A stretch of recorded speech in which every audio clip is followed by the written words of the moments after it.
ওয়া আশহাদু আন্না মুহাম্মাদান আবদুল্লাহি ওয়া রাসূলুহু, বাকিটা আমি আল্লাহর সাথে বুঝবো। শুধু একবার এটা আপনি আমাকে বলেন। কারণ আজীবন রাসূল সাল্লাল্লাহু আলাইহি ওয়াসাল্লামকে শেল্টার দিয়েছিলেন উনি, আর্থিক shelter, financial shelter, political shelter, social shelter. মানে নিজের বাবা যেরকম সন্তানকে আগলে রাখে, রাসূল সাল্লাল্লাহু আলাইহি ওয়াসাল্লামের চাচা আবু তালেব আগলে রেখেছিলেন, কিন্তু ইসলাম ধর্ম গ্রহণ করেননি। তো রাসূল সাল্লাল্লাহু আলাইহি ওয়াসাল্লাম এই চাচাকে অনেক ভালোবাসতেন। তো রাসূল সাল্লাল্লাহু আলাইহি ওয়াসাল্লাম যে ভালোবাসতেন, এটা কি অপরাধ ছিল? কারণ এটা সহজাত ভালোবাসা, এটা এমনিতেই চলে আসে। উনি মুশরিক ছিলেন, কিন্তু রাসূল সাল্লাল্লাহু আলাইহি ওয়াসাল্লাম অত্যন্ত ভালোবাসতেন। রাসূল সাল্লাল্লাহু আলাইহি ওয়াসাল্লামের প্রথম বিয়েটা আম্মা জান খাদিজাতুল কুবরা রাদিয়াল্লাহু তাআলা আনহার সাথে উনি নিজে পড়িয়েছেন, উনি নিজে খুতবা দিয়েছেন। বিয়ের মোহরানাটা নিজ পকেট থেকে আদায় করে দিয়েছেন। সুবহানাল্লাহি ওয়া বিহামদিহি।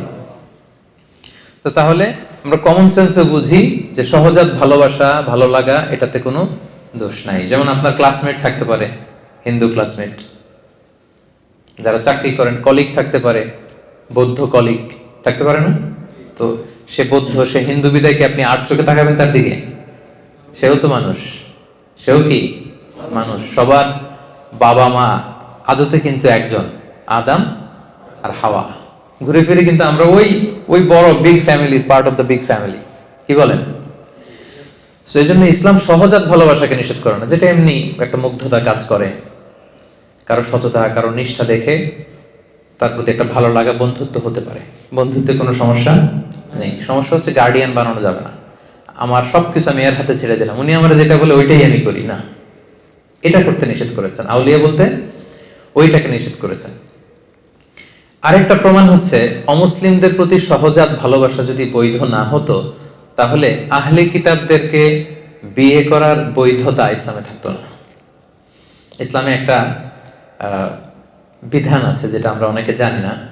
আহলে কিতাব যে মেয়েরা আছে, অর্থাৎ ইহুদি নাসারাদের মধ্য থেকে যারা আহলে কিতাব, প্রকৃত আহলে কিতাব, ওই মেয়েদেরকে কিন্তু মুসলিম পুরুষরা বিয়ে করতে পারে উইথ সার্টেন কন্ডিশন। তো যাকে আমি বিয়ে করব সে আমার ধর্মের না, সে আহলে কিতাব, অন্য কিতাব মানে, ওল্ড টেস্টামেন্ট মানে, নিউ টেস্টামেন্ট মানে, অন্য ধর্মের। তো তাকে বিয়ে করলে তো তাকে আমার ভালোবাসতে হবে, কি বলেন?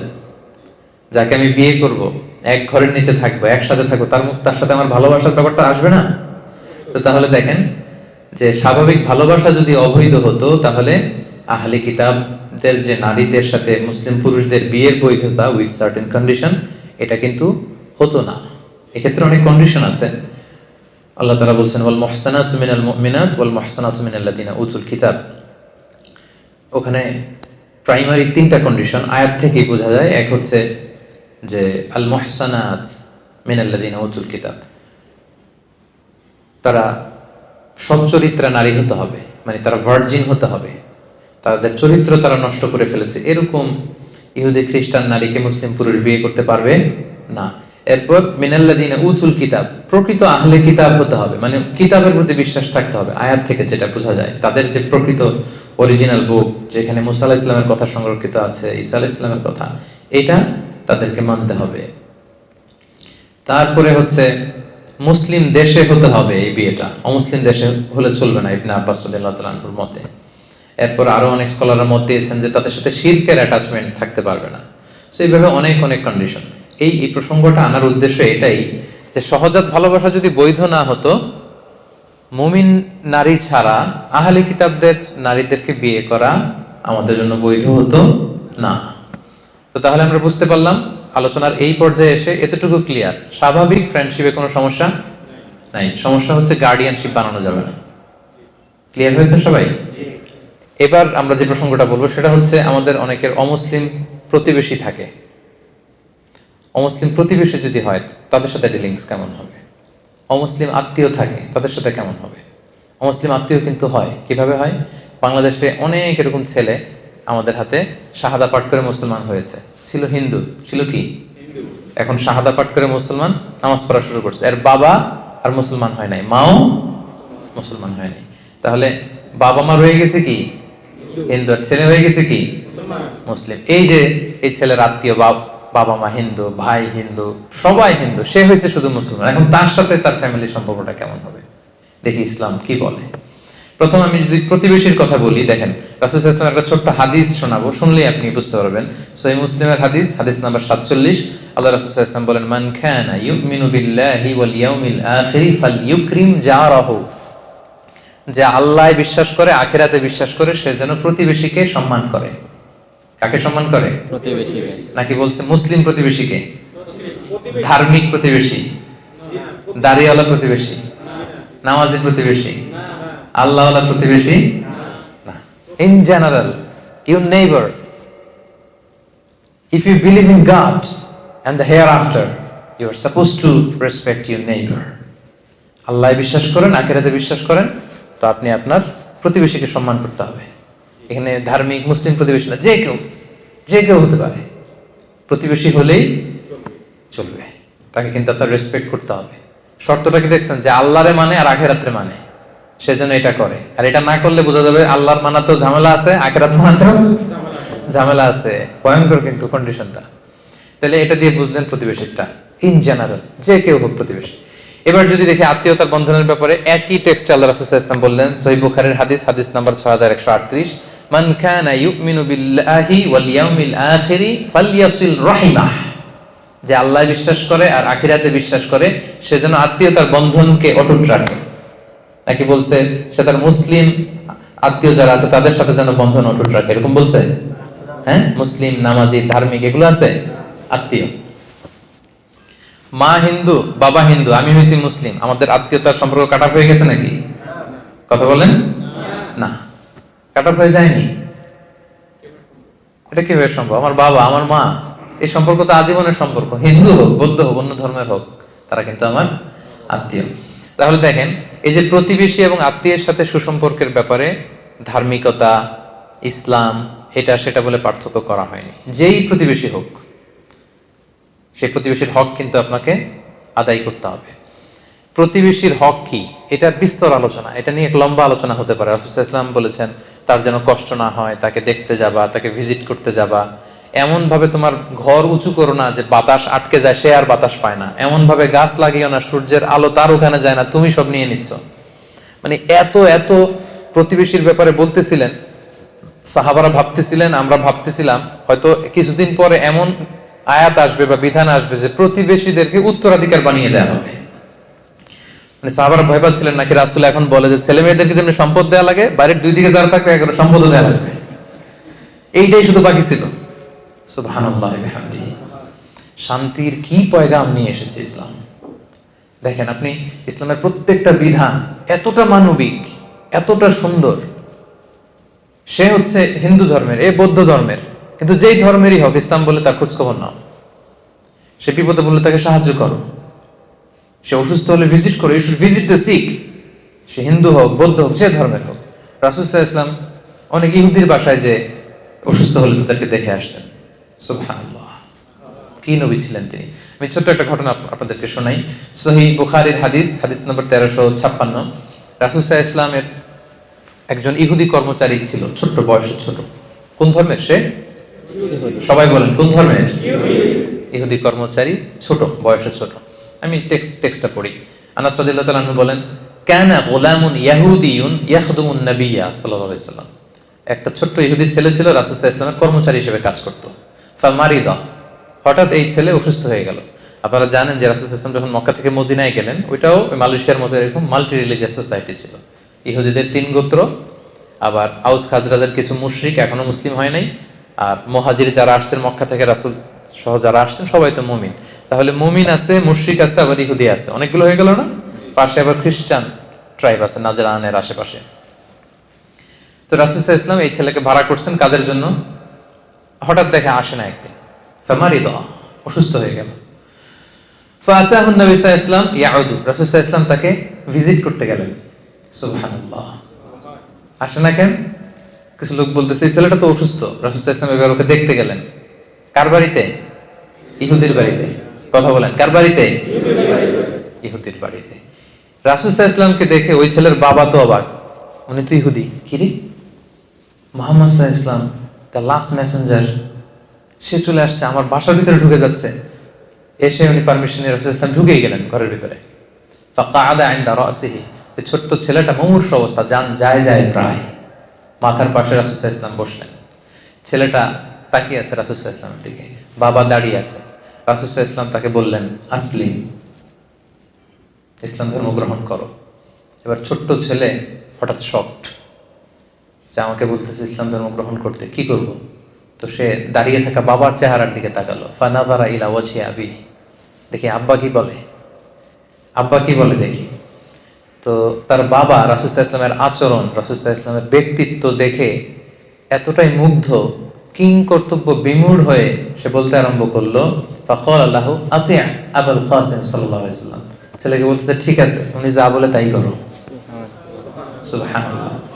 আবুল কাসেম, রাসূল সাল্লাল্লাহু আলাইহি ওয়াসাল্লামের সন্তানের নাম ছিল কাসেম, আবুল কাসেমের আনুগত্য করো, যা বলে তাই করো।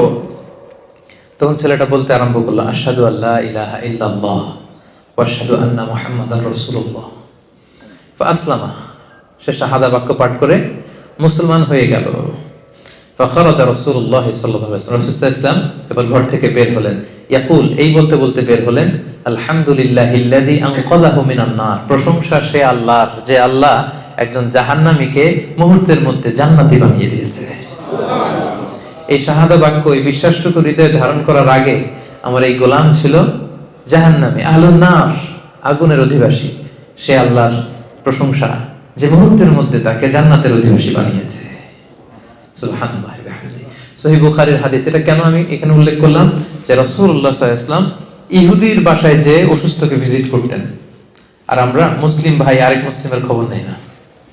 আমরা তো মুমিন, ইমানের বন্ধনে আমরা আবদ্ধ, আমরা একে অপরের সাথে সুসম্পর্ক বজায় রাখি না।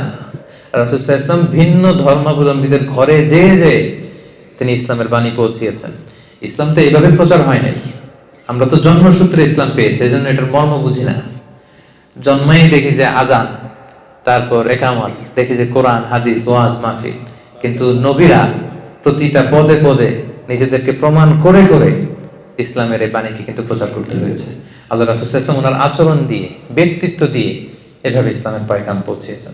তবে সম্মানিত সুধী, আমার প্রতিবেশী যে ধর্মের হোক, যে ধর্মের হোক, প্রতিবেশীর খোঁজ খবর আমাকে নিতে হবে। এখন থেকে পারবেন না আপনারা? আশেপাশে যারা থাকে, যে ধর্মের হোক, একটু খোঁজ নেন। অসুস্থ হলে কিছু নিয়ে যান, সামান্য ফল নিয়ে যান, একটু খোঁজ খবর রাখার চেষ্টা করেন। এটা হচ্ছে ইসলামের শিক্ষা। তাহলে প্রতিবেশী গেল। এবার আমরা যদি আত্মীয়তার কথা বলি, যে প্রফেটের টাইমে এরকম হয়েছে যে বাবা মুশরিক, ছেলে হচ্ছে মুসলিম, এরকম অনেক হয়েছে। আবার সহিহ বুখারীর আরেকটা হাদিস আপনাদের শোনাবো, হাদিস নাম্বার 3183। আল্লাহ রাসূল সাল্লাল্লাহু আলাইহি ওয়াসাল্লামের স্ত্রী আম্মা জান আয়েশা রাদিয়াল্লাহু তাআলা আনহা, ওনার বড় বোন আসমা বিনতে আবি বকর, বড় বোনের নাম কি? আসমা বিনতে আবি বকর। ওনারা আবার সহোদরা বোন ছিলেন না, মানে আপন বোন না। আবু বকর রাদিয়াল্লাহু তাআলা একাধিক বিয়ে করেছিলেন। আয়েশা রাদিয়াল্লাহু তাআলার মা একজন, আসমা ওনার মা আরেকজন। আর আসমা অনেক বড় ছিল, 12 বছর বড় ছিল আয়েশা রাদিয়াল্লাহু তাআলা থেকে। তো হিজরত করে যখন উনি চলে এসেছেন, জুবাইর ইবনুল আওয়াম রাদিয়াল্লাহু তাআলা হচ্ছে ওনার হাজবেন্ড। তো মদিনাতে যখন চলে এসেছেন, এরপর হুদাইবিয়ার সন্ধি যখন হলো 6ষ্ঠ হিজরিতে, হুদাইবিয়ার পরে মক্কা থেকে মদিনায় আসা যাওয়ার শিথিল করা হলো নিয়ম। এই যে কিছুদিন আগে আমাদের ইন্টারস্টেট ব্যান করা ছিল না, এরপরে কি করা হলো? শিথিল করা হলো, যে ইন্টারস্টেট করা যাবে। তো এই সন্ধি হওয়ার আগে যুদ্ধ পরিস্থিতি ছিল। পিস এগ্রিমেন্ট যখন হলো হুদাইবিয়ার, তখন মক্কার লোক মদিনায় আসতে পারে, মদিনার লোক মক্কা যেতে পারে। তো এখন আসমার মা আবু বকর রাদিয়াল্লাহু তাআলা আনহুর স্ত্রী, ওনার নাম হচ্ছে কুতাইলা, কুতাইলা বিনতে আব্দুল উজ্জা। তিনি ছিলেন মুশরিকা, তিনি কি? আর মেয়ে আসমা হচ্ছে মুসলিমা। তাহলে মা মুশরিক, মেয়ে মুসলিমা। তো এখন মেয়েকে মিস করতেছেন, মেয়েকে দেখার জন্য উনি মক্কা থেকে মদিনায় আসলেন। কিন্তু আসমা রাদিয়াল্লাহু তাআলা আনহা, উনি মায়ের কাছে যায় না। ওনার ধারণা আমি হচ্ছি মুসলিমা আর উনি হচ্ছেন মুশরিকা। হ্যাঁ, মুশরিকরা হচ্ছে নাজিস, অপবিত্র, আমি আমার মায়ের কাছে যাব না। আর সে যেহেতু আমার ভিন্ন ধর্ম অবলম্বন করে, ভিন্ন ফেথ, তো তার সাথে আমার কোনো সম্পর্ক নেই। ওনার কাছে ব্যাপারটা ক্লিয়ার ছিল না। তো উনি মা এসে বসে আছে, অনেক গিফট নিয়ে আসছে, সেই মদিনা থেকে মক্কা আপনারা জানেন কত মাইল দূর। আর এখন তো আমরা গাড়িতে চলে যাই, তখন সে ওটে করে, ঘোড়ায় করে লম্বা কষ্টের সফর শেষে আসতে হতো। উনি এসেছেন, কিন্তু মেয়ে তো দরজা খোলে না, মেয়ে যায় না। অনেক দিন ধরে উনি মদিনায় অপেক্ষা করলেন, মেয়ের সাথে দেখা পায় না। পরে উনি কনফিউশন দূর করার জন্য আল্লাহ রাসূল সাল্লাল্লাহু আলাইহি ওয়াসাল্লামের কাছে গেলেন, যে বললেন, ইয়া রাসূলুল্লাহ, ইন্না উম্মি কদিমাত আলাইয়া, আমার মা তো মক্কা থেকে মদিনায় এসেছে আমার সাথে মিট করার জন্য। মুশরিকা, ইন্নাহা মুশরিকা ইয়া রাসূলুল্লাহ, আপনি তো জানেন যে আমার মা তো এখনো ইসলাম ধর্ম গ্রহণ করেনি। আফা আসিলুহা ইয়া রাসূলুল্লাহ, আমি কি আমার মায়ের সাথে আত্মীয়তার বন্ধনকে বজায় রাখবো, নাকি এখন যে তাকে বর্জন করেছি, কথা বলা বন্ধ করেছি, এটাই ঠিক রাখবো? আল্লাহ রাসূল সাল্লাল্লাহু আলাইহি ওয়াসাল্লাম বললেন, হ্যাঁ অবশ্যই, নাম সিলিহা, বজায় রাখবে মানে অবশ্যই অবশ্যই অবশ্যই তুমি তোমার মায়ের সাথে আত্মীয়তার বন্ধনকে অটুট রাখবে। যাও, আচ্ছা তুমি যাও, তোমার মায়ের সাথে দেখা করো, আত্মীয়তার বন্ধনকে তুমি মিলিয়ে রাখো, এটাকে কখনো কাট অফ করা যাবে না। সুবহানাল্লাহ। দেখেন, মা হচ্ছে মুশরিকা, মেয়ে হচ্ছে মুসলিমা, কিন্তু সম্পর্ক কি ছিন্ন করা যাবে? কথা বলেন। তাহলে বাংলাদেশে এরকম অ্যাভেলেবেল ঘটনা ঘটে, ছেলে মুসলমান হয়েছে, বাপ মা হিন্দু, সম্পর্ক কিন্তু কখনো নষ্ট করা যাবে না, যেহেতু আত্মীয়তার বন্ধন। মা বাবার সেবা করতে হবে, যদিও মা বাবা হিন্দু, মা বাবাকে প্রতি মাসে ন্যায়সঙ্গতভাবে যে খরচ দেওয়া দরকার সেটা দিতে হবে, তাদের খোঁজ খবর রাখতে হবে। ভাই বোনের যে হক, এই হকগুলো কিন্তু ঠিকই আদায় করতে হবে। তাহলে ভিন্ন ধর্মাবলম্বী যদি আমার প্রতিবেশী হয়, প্রতিবেশীর যে হক অন্য ধর্মের হলেও একই হক। আত্মীয় যদি ভিন্ন ধর্মেরও হয়, তাহলে আত্মীয়তার সম্পর্কের ব্যাপারটা মুসলিম হলে যেরকম, অমুসলিম হলেও একই রকম। তাহলে সেখানে স্বাভাবিক বন্ধুত্ব না, অমুসলিমদের সাথে প্রথমে তো জানলাম বন্ধুত্ব, ফ্রেন্ডশিপ হতে পারে, কিন্তু প্রতিবেশী হলে এটার গভীরতা আরো বেশি, আত্মীয় হলে গভীরতা আরো বেশি। বুঝতে পেরেছেন সবাই?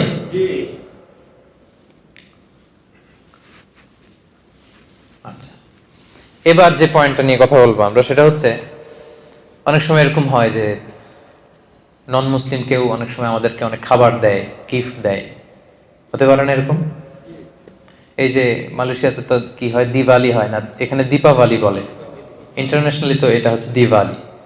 তো মালয়েশিয়াতে দীপাবলি ওদের যে ফেস্টিভ্যাল হয়, দেখবেন যে পাশে আপনি মুসলিম বাড়ি, যে কিছু সুইট মিট দিয়ে আসবে, কিছু খাবার কিছু একটা দিয়ে আসলো, তো এটা নিতে পারবেন কিনা আপনি? বা ধরেন কিছু ফলমূল দিয়ে আসলো, নিতে পারবেন কিনা? বা ধরেন মাছ মাংস কিছু একটা দিল আপনাকে, তাহলে আপনার নন মুসলিম ফ্রেন্ড, প্রতিবেশী বা কেউ যদি কিছু আপনাকে দেয় অন্য ধর্মের, ভিন্ন ধর্মাবলম্বী, আপনি নিতে পারবেন কিনা?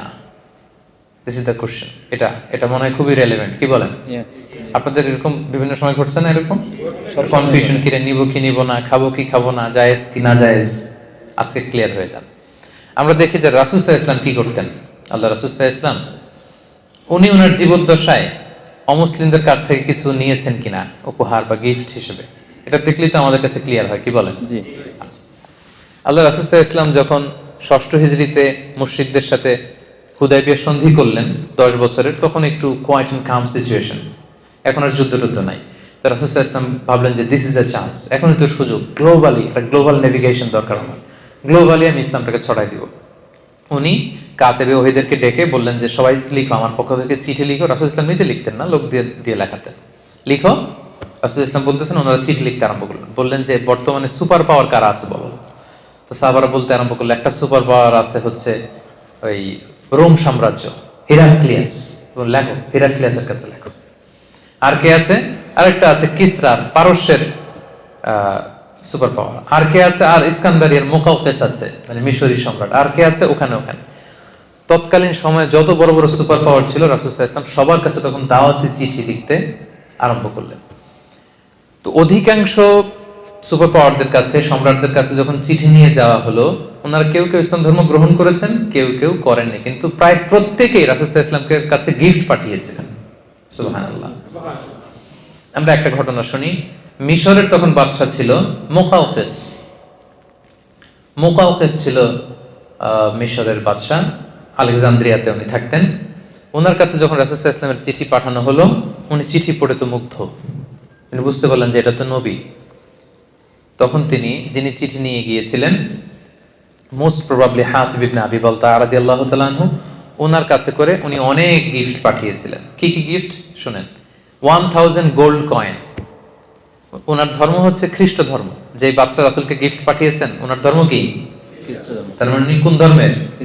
খ্রিস্টান। উনি 1000 গোল্ড কয়েন, 1000 স্বর্ণ মুদ্রা পাঠিয়েছেন। 2 বিউটিফুল ক্রিশ্চিয়ান স্লেভস, 2 জন খ্রিস্টান সুন্দরী নারী পাঠিয়েছিলেন, দাসী। তখনকার এই প্রচলনটা ছিল। একজনের নাম হচ্ছে মারিয়া বিনতে শামউন আল কিবতি, আরেকজনের নাম হচ্ছে সিরিন। তো মারিয়াকে তিনি স্ত্রী হিসেবে রেখেছিলেন, আর সিরিনকে তিনি আরেক সাহাবীর জন্য দিয়েছিলেন, হাসান বিন সাবিত রাদিয়াল্লাহু তাআলা আনহু, রাসূল সাল্লাল্লাহু আলাইহি ওয়াসাল্লামের সভাকবি। এখানেই শেষ না, একজন পুরুষ কর্মচারী পাঠিয়েছিলেন 20 pieces of fine garments, 20 piece থান কাপড়। 20 পিস কি? যাতে রাসূল সাল্লাল্লাহু আলাইহি ওয়াসাল্লাম জামা বানাতে পারেন, থান কাপড় পাঠিয়েছেন। এরপর একটা গাধা পাঠিয়েছেন, একটা খচ্চর পাঠিয়েছেন। আল্লাহ রাসূল সাল্লাল্লাহু আলাইহি ওয়াসাল্লাম এই মুকাউকেসের পাঠানো সবগুলো গিফট তিনি গ্রহণ করেছিলেন, সুবহানাল্লাহ, সব গ্রহণ করেছিলেন। ধর্ম কি ছিল? খ্রিস্টান। কথা বলে না, খ্রিস্ট ধর্ম। আজকে মিজানুর রহমান আজহারি যদি নাই,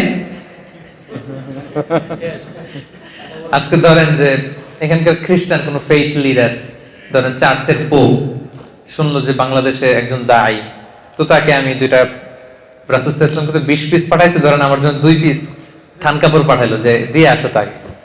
তারপরের দিন পত্র পত্রিকায় চলে আসবে এটা অবশেষে, না? আচ্ছা, তো তখন আসবে যদি খ্রিস্টান পাদ্রীর কাছ থেকে সে এগুলো নিছে, নাউযুবিল্লাহ মিন যালিক, আস্তাগফিরুল্লাহ। কত খারাপ, এত ভালো মনে করতাম ওনাকে, শেষমেশ খ্রিস্টানদের থেকে উনি জিনিসপত্র নেওয়া শুরু করলো। কিন্তু প্রফেট সাল্লাল্লাহু আলাইহি ওয়াসাল্লাম যে আসলে কি সুন্নাহ আমাদের জন্য রেখে গিয়েছেন, উনি আসলে কি করে গিয়েছেন, সেখান থেকে আমাদের শিক্ষাটা কি, ওইটাই আমাদের জানা নেই। মুকাউকেস সে খ্রিস্ট ধর্মের সম্রাট ছিল, খ্রিস্টান, তার পাঠানো গিফট রাসূল সাল্লাল্লাহু আলাইহি ওয়াসাল্লাম নিয়েছে। শুধু নিজেই নেন নাই, এক সাহাবীর সাথে শেয়ারও করেছেন। আর বেশিরভাগ জিনিস রাসূল সাল্লাল্লাহু আলাইহি ওয়াসাল্লাম বিভিন্ন সময় দিয়ে দিতেন মানুষকে, এগুলো রিসিভ করেছেন, আর কিছু হয়তো রেখেছেন, বেশিরভাগই তিনি দিয়ে দিয়েছেন। তার মানে অন্য ধর্মের কেউ যদি আপনাকে কোনো গিফট করে, আপনি নিতে পারবেন। এটা ক্লিয়ার হয়েছেন? আরো ক্লিয়ার করব আমি সামনে। আলী রাদিয়াল্লাহু তাআলা আনহু উনি বর্ণনা করেন, মুসনাদ আহমদ ইবনে হাম্বলে হাদিসে এসেছে, উনি বলেন যে আহদা কিসরা লিরাসূলিল্লাহ সাল্লাল্লাহু আলাইহি ওয়াসাল্লাম ফাকাবিলা মিনহু ওয়া আহদা লাহু কাইসার ফাকাবিলা ওয়া আহদাত লাহুল মুলুকু ফাকাবিলা মিনহা। মানে রাসূল সাল্লাল্লাহু আলাইহি ওয়াসাল্লামকে কিসরা, কাইসার এবং যত যত রাজা বাদশারা যত গিফট রাসূলকে দিয়েছিলেন, সবগুলো গিফট রাসূল সাল্লাল্লাহু আলাইহি ওয়াসাল্লাম গ্রহণ করেছিলেন। সুবহানাল্লাহ। এতগুলো খ্রিস্টানের কথা, তার মানে বাকিদের যদি হিসাব করেন দেখা যাবে যে কেউ ছিল ইহুদি, তারপর কিসরার সাথে ছিল অগ্নি উপাসক, কিসরার প্রধান সে কি ছিল? অগ্নি উপাসক। তাদের দেয়া জিনিসও কিন্তু রাসূল সাল্লাল্লাহু আলাইহি ওয়াসাল্লাম নিয়েছেন। এরপর আলী রাদিয়াল্লাহু তাআলা আনহু নিজে যখন খলিফা ছিলেন, অগ্নি উপাসকদের একটা আপনার ফেস্টিভ্যাল হয়, নাইরুজ বলে ওরা। কি বলে? নাইরুজ, যেটাকে বাংলায় বলে নওরোজ, মানে নববর্ষ। নববর্ষে ওদের একটা ফেস্টিভ্যাল হয়, তখন আলী রাদিয়াল্লাহু তাআলা আনহুকেও তারা গিফট দিত। আলী রাদিয়াল্লাহু তাআলা আনহু সেই গিফট গ্রহণ করতেন। এবার আমরা মুসান্নাফে ইবনে আবি শাইবার একটা হাদিস শুনবো। আয়েশা রাদিয়াল্লাহু তাআলা আনহার কাছে এক নারী এসে বললেন, আম্মাজান, অগ্নি উপাসকরা তাদের নওরোজের প্রোগ্রামের সময় আমাদেরকে ভুনা পাখি উপহার হিসেবে পাঠায়। কি পাঠায়? ভুনা পাখি। ভুনা পাখি। আমরা কি এটা খাইতে পারবো?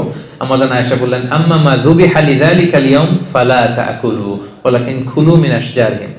বলতেছে ওই দিন তাদের প্রোগ্রামে তারা যেটা জবাই করে, জবাইকৃত কোনো জিনিস খেতে পারবে না, বরং তাদের গাছের যে ফলমূল, শাকসবজি, এই সমস্ত মিষ্টান্ন যেগুলো দেয়, এগুলো খেতে পারবা। তাহলে এখান থেকে আমরা বুঝতে পারলাম যে অন্য ধর্মের কেউ আপনাকে যদি মিষ্টি জাতীয়, চকলেট জাতীয় তাদের প্রোগ্রামে যা যা দেয়, এগুলো আপনি খেতে পারবেন। আপনাকে যদি জামা কাপড় দেয়, নগদ কোনো গিফট করে, সেটা আপনি নিতে পারবেন, সবকিছু নিতে পারবেন, এক্সেপ্ট তারা জবাই করেছে এমন কোন প্রাণী যদি তারা আপনাকে দেয়। লেটস সে হিন্দুদের কোন প্রোগ্রামে দীপাবলিতে তারা যদি মুরগি জবাই করে, গরু জবাই করে, ওইটা দিলে আপনি খেতে পারবেন না। বৌদ্ধরা জবাই করেছে এরকম কোন প্রাণী দিলে আপনি খেতে পারবেন না, কারণ কোন প্রাণীকে হত্যা করার আগে, জবাই করার আগে কি বলতে হয়? আল্লাহর নাম নিতে হয়। ওরা এটা নেয় না, এজন্য আমরা খেতে পারি না। তবে আহলে কিতাবদের কথা ভিন্ন। প্রকৃত আহলে কিতাব যারা in the name of god বলে, যারা বিসমিল্লাহ বলে জবাই করে, এরকম প্রকৃত আহলে কিতাবদের জবাই করে আপনি খেতে পারবেন। কিন্তু অন্য কোন ধর্মের জবাই করা কোন জিনিস আপনাকে দেয়া হলে আপনি খেতে পারবেন না। তো এমন তো না যে তারা শুধু আপনাকে ওই গোশতটাই দিবে, তারা হয়তো মাছ দিতে পারে, ডিম দিতে পারে, শাক দিতে পারে, ফলমূল সবই খেতে পারতেছে, শুধু ওই আইটেমটা আপনি খেতে পারবেন না।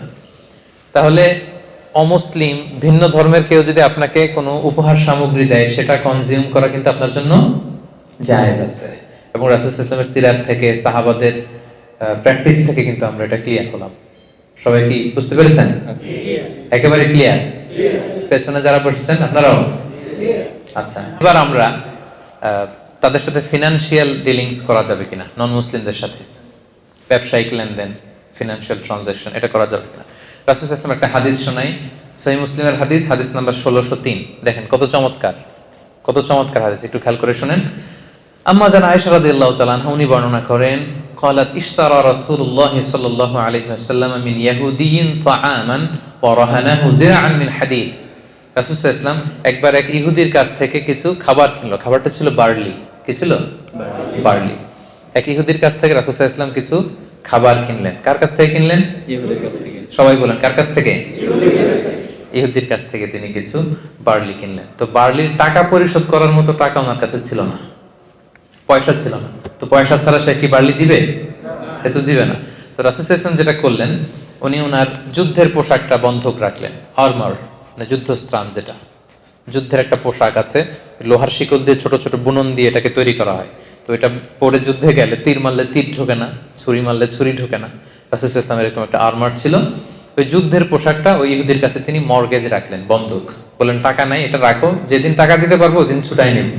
আমরা বন্ধক রাখি না অনেক জিনিস। তো রাসূল সাল্লাল্লাহু আলাইহি ওয়াসাল্লাম ইহুদির কাছ থেকে বার্লি কিনেছেন জামা বন্ধক রেখে। সুবহানাল্লাহ বলবেন না? দেখেন কি সুন্দর ফিনান্সিয়াল ট্রানজাকশন, এখন এগুলো আমরা জানি না। তো মাল্টি রিলিজিয়াস সোসাইটি ছিল, তো আশেপাশে ইহুদিরা, এরা ছিল ব্যবসায়ী, তো ব্যবসা করতে হবে না, তার মানে এটা জায়েজ। তাদের সাথে স্বাভাবিক ব্যবসায়িক যে লেনদেন, টাকা ধার দেওয়া, ধার নেওয়া, বন্ধক রাখা, ঋণ নেওয়া, কিছু কেনা, তাদের কাছে বেচা, এটা জায়েজ। শরীয়তের কাজই হচ্ছে লাইফটাকে স্মুথ করে দেওয়া। আর বিধানগুলো এত সুন্দরভাবে ইসলাম দিয়েছে যেটাতে আমাদের লাইফটা স্মুথ হয়। এজন্য শরীয়তের আরেক নাম জীবন। শরীয়তের আরেক নাম কি? শরীয়ত মানেই জীবন। আর শরিয়াতু হিয়াল হায়াত। আমার লাইফ কিভাবে সুন্দর হবে, স্মুথ হবে। আমরা শুধু গবেষণা করি, কনফারেন্স করি যে লাইফটাকে কিভাবে সুন্দর করা যায়। এই গবেষণা এর চেয়ে অনেক বড় নিয়ম কানুন দিয়ে আল্লাহ তাআলা আমাদের জন্য পাঠিয়েছেন, এটা 1000 বছর গবেষণা করে ওইটার ধারে কাছেও আল্লাহর পাঠানো যে ওয়াহী, রেভেলেশন, এটার ধারে কাছেও আমরা যেতে পারবো না। লাইফটাকে স্মুথ করার জন্য মূলত আল্লাহ তাআলা এই বিধানগুলো দিয়েছেন, কিন্তু আমরা অনেকে জানি না এগুলো। তাহলে রাসূল সাল্লাল্লাহু আলাইহি ওয়াসাল্লাম ইহুদিদের সাথে ফিনান্সিয়াল ট্রানজাকশন করেছেন। পয়েন্টটা ক্লিয়ার? আচ্ছা, এবার হচ্ছে ভিন্ন ধর্মাবলম্বী অন্য ধর্মের ভাই বোনদের কাছ থেকে কোনো ধরনের সাপোর্ট, কোনো ধরনের ধরেন let's say social support, political support, এগুলো নেওয়া যাবে কিনা? এগুলো নেওয়া যাবে কিনা? এবার আসুন যে আমরা সিরাত থেকে দেখি। রাসূল সাল্লাল্লাহু আলাইহি ওয়াসাল্লামের জীবনের একটা ছোট্ট ঘটনা আপনাদের সাথে শেয়ার করি। ওনার চাচা ইন্তেকাল করলেন। চাচার নাম কি? সবাই বলবেন কি নাম? বাবার মতো ভালোবাসতেন, শেল্টার দিতেন, উনি ইন্তেকাল করলেন। ওনার প্রথম স্ত্রীর নাম কি? খাদিজা রাদিয়াল্লাহু তাআলা আনহা। ফিনান্সিয়ালি সাপোর্ট করতেন, ঘরে তিনি সান্ত্বনা যোগাতেন। উনিও মারা গেলেন। রাসূল সাল্লাল্লাহু আলাইহি ওয়াসাল্লাম এর চেয়ে বেশি আর শকড হননি কখনো। চাচা নাই, ঘরে যে স্ত্রী সান্ত্বনা দিত উনিও নাই। রাসূল সাল্লাল্লাহু আলাইহি ওয়াসাল্লাম খুব একা বোধ করতে লাগলেন। এদিকে মক্কায় থাকার নিয়ম ছিল আমান নিয়ে থাকতে হতো। আমান মানে সিকিউরিটি। বড় বড় নেতা ছিল, গোত্র ছিল, এরা যদি সিকিউরিটি আপনাকে দেয় আপনি থাকতে পারবেন, কাইন্ড অফ ভিসা। এখনকার মালয়েশিয়ার আমার ভিসা না থাকলে আমি থাকতে পারবো না। তো এই ভিসা সিস্টেম আমান ওনার চাচা দিত। আমান, চাচা আমান দেওয়ার কারণে কেউ রাসূল সাল্লাল্লাহু আলাইহি ওয়াসাল্লামের গায়ে টাচও করতে পারত না। এখন চাচা নাই, এবার রাসূল সাল্লাল্লাহু আলাইহি ওয়াসাল্লাম বাঁচাবে কে? স্ত্রী নাই, সান্ত্বনা যোগাবে কে? রাসূল সাল্লাল্লাহু আলাইহি ওয়াসাল্লাম এবার ভারাক্রান্ত মন নিয়ে তায়েফে চলে গেলেন, কারণ মক্কায় থাকার পরিবেশ নাই, যে কোনো সময় অ্যাটাক হবে। এতদিন অ্যাটাক করে নাই চাচার ভয়ে, এবার চাচা নাই, তায়েফে গেলেন। তায়েফের ঘটনা সবার জানা না আপনাদের? সেখানে প্রত্যাখ্যান করা হলো রাসূল সাল্লাল্লাহু আলাইহি ওয়াসাল্লামের দাওয়াতকে। শুধু প্রত্যাখ্যানই না, রক্তাক্ত করা হলো পাথর মেরে। এবার রাসূল সাল্লাল্লাহু আলাইহি ওয়াসাল্লাম যাবেন কোথায়? নিজ জন্মভূমি মক্কাতে থাকার সুযোগ নেই, পাশের সবচেয়ে কাছের সিটি 70 কিলো দূর তায়েফে গেলেন, ওখানে থাকার সুযোগ নেই। তিনি যাবেন কোথায়? এখান থেকে আবিসিনিয়াতে মুসলিমদেরকে হিজরতে পাঠিয়েছেন, অধিকাংশকে মদিনায় মুসআব ইবনে উমাইরের সাথে পাঠিয়েছেন। মক্কাতে সাপোর্ট করার মতো কেউ নাই রাসূল সাল্লাল্লাহু আলাইহি ওয়াসাল্লাম। যাবেন কোথায়? নেই। তায়েফ থেকে রক্তাক্ত হয়ে যায়েদ রাদিয়াল্লাহু তাআলা আনহুকে নিয়ে তিনি ফিরে আসলেন। মক্কায় ঢুকতেও পারতেছেন না ভয়ে। তখন তিনি লোক পাঠালেন যে বলো যে এমন কেউ আছে কিনা, আমি তো এমন কোনো বড় অপরাধ করি নাই, আজীবন তোমাদের শুভাকাঙ্ক্ষী ছিলাম, এমন কি কেউ আছে যে কিছুদিনের জন্য আমার জন্মভূমিতে আমাকে থাকতে দিবে? কেউ কি আছে? কেউ রাজি হয় না, কেউ রাজি হয় না রাসূল সাল্লাল্লাহু আলাইহি ওয়াসাল্লামকে আমান দেওয়ার জন্য। মানে যে ভিসা ছাড়া রাসূল সাল্লাল্লাহু আলাইহি ওয়াসাল্লাম ঢুকতে পারতেছে না মক্কায়, কেউ দিচ্ছে না। Nobody, no one except one personality, একজন ব্যক্তি আল্লাহ তাআলা ব্যবস্থা করে দিলেন, তার নাম হচ্ছে মুতঈম ইবনু আদি। তার নাম কি? মুতঈম ইবনু আদি। ওনার মনে আল্লাহ তাআলা দয়ার সঞ্চার করে দিলেন। তিনি বললেন আমি দেব। ওনার ছেলেদেরকে পাঠালেন। ওনার ছেলের নাম জুবাইর ইবনে মুতঈম রাদিয়াল্লাহু তাআলা। ছেলে মুসলমান হয়েছে, কিন্তু মুতঈম ইবনে আদির নসিবে ঈমান জোটে নাই। উনি বললেন আমি শেল্টার দেব। ছেলেদেরকে অস্ত্র দিয়ে পাঠালেন, যাও মুহাম্মদকে স্যালিউট দিয়ে গার্ড অফ অনার দিয়ে নিয়ে আসো। রাসূল সাল্লাল্লাহু আলাইহি ওয়াসাল্লাম আল্লাহর শুকরিয়া আদায় করলেন। মুতঈম ইবনে আদির ছেলেদের সাথে এসে তিনি প্রথমে কাবা তাওয়াফ করলেন। কি করলেন? আশেপাশে আবু জাহেল, উতবা, সাইবা তো জ্বলে পুড়ে ছারকার হয়ে যাচ্ছে যে আমাদের চোখের সামনে মোহাম্মদ আবার এসে তাওয়াফ করতেছে, কিন্তু কিছু করার সুযোগ নাই। কারণ ওই সময় পলিটিক্যাল বা সোশ্যাল সিস্টেমটাই এমন, কেউ যদি আমান দিয়ে ফেলে অন্য কেউ তার গায়ে টাচ করতে পারবে না, করলে যুদ্ধ বেঁধে যাবে, গোত্রীয় যুদ্ধ। কিছু করার নাই। রাসূল সাল্লাল্লাহু আলাইহি ওয়াসাল্লাম কিভাবে শেল্টার দিলেন। রাসূল সাল্লাল্লাহু আলাইহি ওয়াসাল্লাম কিন্তু এই শেল্টারের কথা ভুলে যান নাই। রাসূল সাল্লাল্লাহু আলাইহি ওয়াসাল্লাম কিন্তু এটা ভুলে যান নাই। কারো ফেভার, ছোট্ট একটা উপকার যদি তিনি কারো কাছ থেকে পেয়েছেন, রাসূল সাল্লাল্লাহু আলাইহি ওয়াসাল্লাম এটা কখনো ভুলতেন না। আমরা ভুলে যাই অনেক সময়। কেউ হেল্প করেছে, সাপোর্ট করেছে, কাজ শেষ, ঘটনাও শেষ, ভুলে যাই তাকে আমরা অনেক সময়। এই অকৃতজ্ঞতা বোধ আমাদের মধ্যে কাজ করে। রাসূল সাল্লাল্লাহু আলাইহি ওয়াসাল্লাম ভুলে যাননি। তারপরের হিস্ট্রিটা আরো অনেক পরে। এরপরে মদিনাতে তিনি হিজরত করলেন, বদরের যুদ্ধ হলো, এবার মুসলমানদের একটা শক্তিশালী অবস্থান। ওই বদরের যুদ্ধে মুসলমানরা জয়লাভ করলো। মুশরিকদের মধ্য থেকে 70 জন বন্দী হয়ে আসলো। কয়জন? 70 জন। আর সেই তায়েফের ঘটনার সময় মুতঈম ইবনে আদি, যে রাসূল সাল্লাল্লাহু আলাইহি ওয়াসাল্লামকে শেল্টার দিয়েছিল, পলিটিক্যাল শেল্টার, যেটা বর্তমান রাষ্ট্রবিজ্ঞানের ভাষায় পলিটিক্যাল অ্যাসাইলাম বলে, সেই মুতঈম ইবনে আদি কিন্তু এর আগেই মারা গিয়েছে। সে ছিল মুশরিক, রাসূলকে হেল্প করেছে, কিন্তু এই মুশরিক অবস্থায় সে মারা গেছে। তার নসিব আর ঈমান জোটে নাই। তো বদরের যুদ্ধে 70 জন বন্দীকে যখন রাসূল সাল্লাল্লাহু আলাইহি ওয়াসাল্লামের সামনে আনা হলো, তাদের প্রত্যেকে রাসূল সাল্লাল্লাহু আলাইহি ওয়াসাল্লাম চিনে না? সবাইকে চিনে। তাদের দিকে তাকিয়ে রাসূল সাল্লাল্লাহু আলাইহি ওয়াসাল্লাম তখন বললেন, সহিহ বুখারীর হাদিস নাম্বার 3139, যে লাউ কানাল মুতঈম ইবনে আদি হাইয়ান সুম্মা কাল্লামানি ফি হাউলাইন নাতনা লাতারাকতুহুম লাহু। রাসূল সাল্লাল্লাহু আলাইহি ওয়াসাল্লাম বললেন, আজকে যদি ওই মুতঈম ইবনে আদি বেঁচে থাকতো, আর সে যদি এই 70 জন যুদ্ধবন্দীর ব্যাপারে আমাকে রিকোয়েস্ট করতো, এই আবর্জনাগুলোর ব্যাপারে, আমি মুহূর্তের মধ্যে এগুলো ছেড়ে দিতাম। সুবহানাল্লাহ পড়বেন না? মুতঈম ইবনে আদি নাই দুনিয়াতে, মারা গেছে। মুসলিম হয়ে না মুশরিক হয়ে? কথা বুঝে নাই বোধহয়। মুসলিম না মুশরিক? মুশরিক হয়ে মারা গেছে।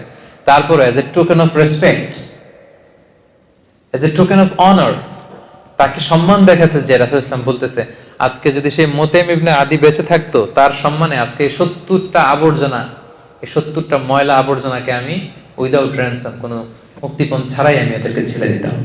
কি সম্মান দেখিয়েছেন মুতঈমকে। কেন সম্মান দেখালেন দেখি? আগে হেল্প করছিল, বিপদের দিনে পলিটিক্যাল অ্যাসাইলাম পেয়েছিলেন তিনি মুতঈম ইবনে আদির কাছ থেকে। এটা রাসূল ইসলাম ভুলে যাননি। এই ঘটনাটা রিভিল করার কারণ হচ্ছে, এখানে কয়েকটা জিনিস শিখলাম। এক হচ্ছে, প্রয়োজনে, ক্রাইসিস মোমেন্টে অন্য ধর্মের লোকদের থেকেও পলিটিক্যাল সাপোর্ট নেওয়া যায়, যেটা রাসূল সাল্লাল্লাহু আলাইহি ওয়াসাল্লাম নিজেই নিয়েছেন তার সিরাতে, ঠিক না? নিজে গ্রহণ করেছেন, পলিটিক্যাল সাপোর্ট নিয়েছেন।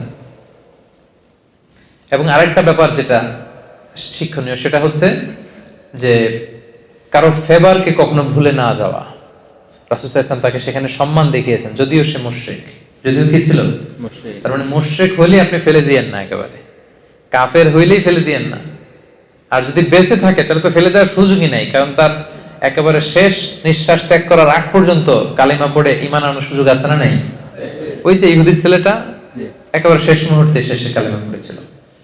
সো এরকম প্রয়োজনে আপনি কিন্তু সোশ্যাল সাপোর্ট, পলিটিক্যাল সাপোর্ট, এটা অমুসলিম হলেও প্রথমে তো আপনি মুসলিমদের কাছ থেকে নেওয়ার চেষ্টা করবেন, কিন্তু রাসূলুল্লাহ সাল্লাল্লাহু আলাইহি ওয়াসাল্লামের ওই প্রেক্ষাপটে, ওই সময়ে, ওই সার্কামস্ট্যান্সে ওই সুযোগ কিন্তু ছিল না। ফলে তিনি মুশরিকের কাছ থেকেও ফেভার নিয়েছেন, সাপোর্ট নিয়েছেন। এবং সেই বদরের যুদ্ধের সেই বিজয়ের মুহূর্তে রাসূল সাল্লাল্লাহু আলাইহি ওয়াসাল্লাম ওই সাপোর্টের কথা ভুলে যান নাই। আমরা বেমালুম ভুলে যাই। আমরা কি করি? ভুলে যাই। এজন্য কারো সাপোর্ট যেন আমরা ভুলে না যাই। আচ্ছা, এবার আমরা শুনবো যে নন মুসলিম যারা আছে তাদের কোনো ভালো কাজের প্রশংসা করা যাবে কিনা, তাদেরকে রেসপেক্ট দেখানো যাবে কিনা, তাদের কোনো কাজের এপ্রিসিয়েশন করা যাবে কিনা, এটা আমরা এখন জানবো। রাসূলুল্লাহ সাল্লাল্লাহু আলাইহি ওয়াসাল্লাম 7ম হিজরিতে পৃথিবীর বড় বড় সুপার পাওয়ারদের কাছে চিঠি লিখেছিলেন। আমি একটু আগে বলেছিলাম, মনে আছে আপনাদের? আচ্ছা, চিঠির ভাষাটা কি ছিল জানেন? ভাষাটা ছিল সালামুন আলা মান ইত্তাবা আল হুদা, শান্তি তার উপর যে হেদায়েতকে মেনে নিতে চায়। আসলিম তাসলাম, ইসলাম মানো শান্তিতে থাকবা, দুনিয়াতেও থাকবা আখিরাতেও থাকবা। আর শুরু করতেন তিনি চিঠিটা এইভাবে। ওই চিঠির কপি কিন্তু এখনো আছে। আপনি তুরস্কের জাদুঘরে যদি যান, ওখানে ওইটার কপি এখনো আছে, সংরক্ষণ করা আছে। রাসূল সাল্লাল্লাহু আলাইহি ওয়াসাল্লামের সাহাবীদের দেয়া লেখানো যে চিঠি, সেখানে চিঠির শুরুটা ছিল এরকম, মিন মুহাম্মাদিন রাসূলিল্লাহ ইলা হিরাকলা আযীমির রোম। ধরেন হিরাক্লিয়াসের কাছে যে চিঠি লিখেছেন, রোমের বাদশা, রাসূল সাল্লাল্লাহু আলাইহি ওয়াসাল্লাম শুরু করতে বলেছেন এভাবে সাহাবীকে যে লিখো মিন মুহাম্মদ রাসূলুল্লাহ, মানে এটা কার পক্ষ থেকে? মুহাম্মদ রাসূলুল্লাহ ওনার পক্ষ থেকে। কার প্রতি? ইলা হিরাকলা, মানে হিরাক্লিয়াসের প্রতি। এতটুকু বললেই হইতো।